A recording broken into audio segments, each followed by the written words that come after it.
Hello बच्चों, चलिए प्रश्न पढ़ते हैं। ताश के 52 पत्तों की एक गड्डी में से 5 पत्ते उत्तरोत्तर प्रतिस्थापन सहित निकाल दिए जाते हैं। इसकी क्या प्रायिकता है? केवल 3 पत्ते चिड़ी के हैं। मुख्य अवधारणा, तो हमारा जो प्रश्न है वो प्रायिकता से संबंधित है। तो सबसे पहले हम बात करेंगे बर्नौली परीक्षण के बारे में। तो देखो, हमारा जो बर्नौली परीक्षण है उसके अंदर परीक्षणों की संख्या निश्चित होती है और दो ही परिणाम होते हैं, एक तो सफलता होता है और दूसरा असफलता होता है। तो देखो, यहाँ से हमारा जो प्रश्न है वो बर्नौली परीक्षण से संबंधित है, जिसका हमारा सूत्र होता है पी एक्स बराबर आर बराबर होता है एन सी आर पी की घात आर और क्यू की घात एन माइनस आर। जहाँ एन है वो परीक्षणों की संख्या है, पी है हमारी सफलता की प्रायिकता है और क्यू है वो हमारे असफलता की प्रायिकता है। आर हमारी सफलताओं की संख्या है। तो यहाँ से देखो भाई, अब बात करते हैं प्रश्न के बारे में। तो पत्ते कुल पत्ते हैं हमारे पास 52। तो यहाँ से जो हमारे चिड़ी के पत्ते हैं वो हमारे पास होते हैं 13। तो यहाँ से देखो भाई, हमारे पास जो प्रायिकता का सूत्र होता है वो हमारा होता है अनुकूल परिणाम बटा में कुल परिणाम। तो यहाँ से देखो भाई, अब हम बात करेंगे एन के लिए। तो एन का मान हमें, क्योंकि 5 पत्ते निकाले जाते हैं उत्तरोत्तर प्रतिस्थापन सहित, तो एन का मान है वो हमारे पास 5 होगा।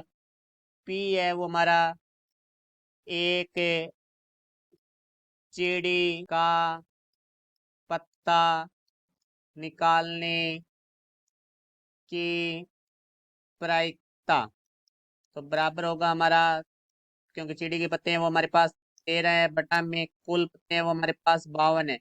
तो 13 कम 13 बटा में 13 चौके 52, तो प्रायिकता हो जाएगी 1/4।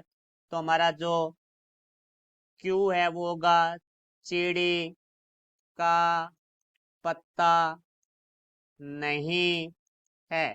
तो इसकी जो प्रायिकता है वो हमारी देखो 1 माइनस पी होगी, क्योंकि दो ही परिणाम हमारे पास पी और क्यू, सफलता और असफलता, तो दोनों की प्रायिकता में जो योग है वो हमारे पास 1 होगा। तो यहाँ से 1 माइनस पी का मान है वो हमारे पास है 1/4। तो यहाँ से 4 हमारा लेस आएगा, तो 4 माइनस 1, तो हमारा आ जाएगा यहाँ से क्यू का मान है वो 3/4। तो अब देखो, हमारे बर्नौली परीक्षण की बात करते हैं यहाँ से। तो देखो, बर्नौली परीक्षण, तो जिसके अंदर हमारे पास एन का मान है वो हम लिख चुके हैं कि हमारे पास 5 है। अब बात करेंगे आर के मान के लिए। तो आर का मान, क्योंकि हमें 3 पत्तों की बात करनी है, तो आर का मान होगा 3। तो पी एक्स बराबर 3। तो हमारा जो सूत्र है वो हमने मुख्य उदाहरण में लिखा है एन सी आर पी की घात आर क्यू की घात एन माइनस आर। तो यहाँ से देखो 5C3 1/4 की घात 3 गुणा में 3/4 की घात 5 - 3। चूंकि हम जानते हैं एन सी आर का जो सूत्र होता है वो होता है एन फैक्टोरियल बटा में एन माइनस आर फैक्टोरियल गुणा में आर फैक्टोरियल। तो इस सूत्र का प्रयोग करेंगे। पी एक्स बराबर 3 बराबर हमारे पास आ जाएगा फैक्टोरियल 5 बटा में 5 - 3 फैक्टोरियल गुणा में 3 फैक्टोरियल गुणा हमारा आ जाएगा 1/4 की घात 3 गुणा हमारे पास आ जाएगा 3/4 की घात 5 - 3 है वो 2 हो जाएगा। तो यहाँ से पी एक्स बराबर 3, तो फैक्टोरियल 5 को हम लिख सकते हैं 5 गुणा 4 गुणा 3 फैक्टोरियल बटा में 5 - 3 फैक्टोरियल है वो हमारा 2 फैक्टोरियल होता है गुणा में 3 फैक्टोरियल गुणा 1 की घात 3 है वो 1 होता है, 4 की घात 3 हमारी जो है वो 64 होता है गुणा में 3 की घात 2 है वो 9 होता है बटा में 4 की घात 2 है वो हमारा 16 होगा। तो यहाँ से देखो भाई, फैक्टोरियल 3 से हमारा फैक्टोरियल 3 है वो कट जाएगा। तो यहाँ से देखो पी एक्स बराबर 3 बराबर आ जाएगा।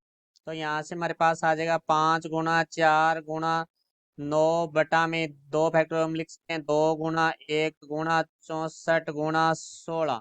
तो देखो, यहाँ से 4 से काटेंगे हम, यहाँ आ जाएगा 16।